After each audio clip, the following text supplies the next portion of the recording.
bien. Donc, moi aussi, je me suis plié à l'exercice de savoir finalement quel est le bon côté du dieu Janus. Et donc, de vous présenter deux études. Alors, la première, c'est une étude qui ne marche pas. Ah, tiens. On va me dire, mais tiens, ça, c'est un peu vieux, Timetchev, mais je vais vous montrer la suite de l'affaire. C'est une étude chez des patients insuffisance cardiaque. L'insuffisance cardiaque, c'est à peu près 1 million de patients en France. 1,8 million de journées d'hospitalisation, dont un tiers sera évitable par une bonne prise en charge. Et en moyenne, un patient sur deux a des signes cliniques 10 jours avant de passer aux urgences. Donc, bonne cible de télémédecine. En fait, là, l'idée, c'est de prendre un patient hospitalisé dans les 24 mois précédents, 710 patients, et on regarde la mortalité toute cause, en disant, bah, tiens, c'est des insuffisants cardiaques, ils vont surtout mourir d'insuffisance cardiaque, donc on va regarder si la télémédecine, ça diminue la mortalité. Et on va regarder également des endpoints secondaires comme le nombre de jours perdus par un séjour hospitalier. Et le but, c'est d'avoir une intervention 24-24, 7 jours sur 7, avec un suivi complexe du patient, tension, saturation, etc. Le patient était vraiment suivi de près. Et là, qu'est-ce qu'on voit?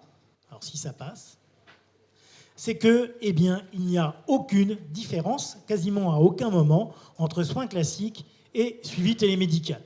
Alors se dire, oui, tiens, c'est un peu embêtant parce que là, la télémédecine, vraiment, ça ne marche pas. Et vous voyez, étude de 27 mois.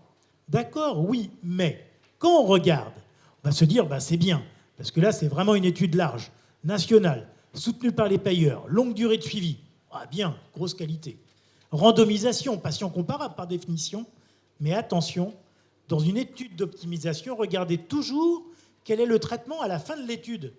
Parce que si le but de votre télémédecine est d'optimiser la prise en charge du patient, mais qu'in fine le traitement est le même dans les deux groupes à la fin, vous ne pourrez jamais montrer de différence. C'est un peu comme si vous disiez je vais faire la tortue contre le lapin, mais je vais mettre des fers au pied du lapin et je vais mettre un turbo à la tortue. Et dans ce cas-là, en fait, eh ben, ça ne marche pas. Et évidemment, par contre, ce qui est intéressant, c'est qu'ils se sont dit tiens, mais pourquoi ça ne marche pas? Eh bien, ça ne marche pas parce que quand on prend des gens pré-mortem, la télémédecine n'a pas le temps de marcher. Quand on prend des gens pas malades, ben la télémédecine, ça ne marche pas non plus. Et donc, qu'est-ce qu'on va faire? On va se refocaliser et on va pouvoir demander un peu plus d'argent pour faire la même étude. Vous rajoutez un 2 derrière.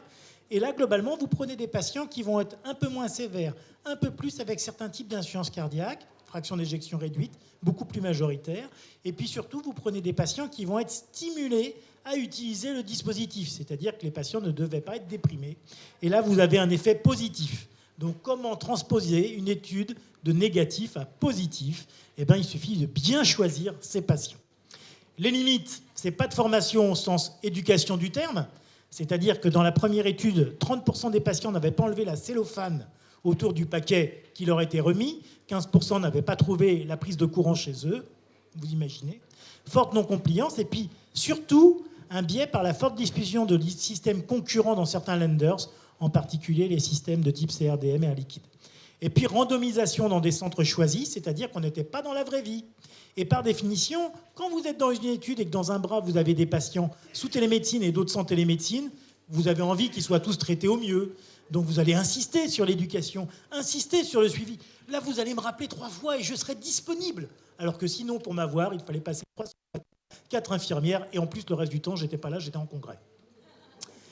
Autre étude, par contre, intéressante, celle-là, c'est l'étude positive. Et là, c'est une étude qui date peut-être un peu, mais qui est intéressante parce que je voulais vraiment vous montrer quelque chose de différent. C'est ce qu'on appelle The Whole System Demonstrator Cluster Randomized Trial. Donc vous dites, super, encore une étude randomisée, anglaise. Et pourquoi je vous la présente? Parce que c'est sur cette étude que les Anglais ont dit, on ne veut pas de télémédecine dans l'insuffisance cardiaque. Là, vous randomisez non pas des patients, mais des groupes de médecins généralistes, 238 groupes de médecins généralistes, entre groupes interventionnels où vous avez de la télémédecine pour des patients dont certains de la PPC, ou certains du diabète, certains de l'insuffisance cardiaque, et l'autre où c'était juste le suivi habituel. Globalement, ces trusts géraient à peu près 15 000 patients. Ils ont recruté 1625 patients contrôle, 1600 interventionnels, donc c'est bien, hein, puisque là c'est vraiment dans de la médecine de ville, dans 179 groupes de médecins généralistes et en moyenne 18 patients. Et là, c'est bien parce qu'il n'y a pas de contamination d'un groupe à l'autre. Il y avait le généraliste qui faisait de la télémédecine, le généraliste qui n'en faisait pas.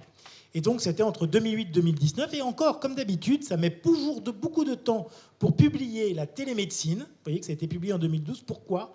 Parce que la télémédecine, on est beaucoup plus scruté que n'importe quel gadget à la mode. Donc, il faudrait qu'on ne l'appelle pas télé. Ça marcherait sûrement mieux. Et là, qu'est-ce qu'on a ? Eh bien, sur le côté admission ou décès, vous avez un effet significatif, c'est en haut à gauche. Sur les décès, vous êtes significatif avec un P, je vais le faire à l'américaine, inférieur à 0,001. Voilà. Et donc, globalement, vous vous dites, c'est super, ça marche. Sauf que, regardez la différence d'épaisseur du trait et l'espace entre les traits. Et qu'est-ce qu'ont dit les Anglais ? Ils ont dit, oui, d'accord, ça marche, mais ça nous coûterait tellement, vu que là, on ne s'occupe pas de 5 patients et de 3 canards, mais de 3 millions de patients, qu'on ne pourrait pas se le payer. Et donc, la décision était de dire, oui, c'est peut-être bien, mais dans le côté où on ne peut pas se payer la santé, ce n'est pas de l'affordable care, eh bien, on ne peut pas donner la possibilité de l'avoir. Donc, la force, c'est l'étude en vie réelle, et à mon avis, pour la télémédecine, c'est ce qu'il y a de mieux, parce que c'est uniquement là où on pourra monter des différences.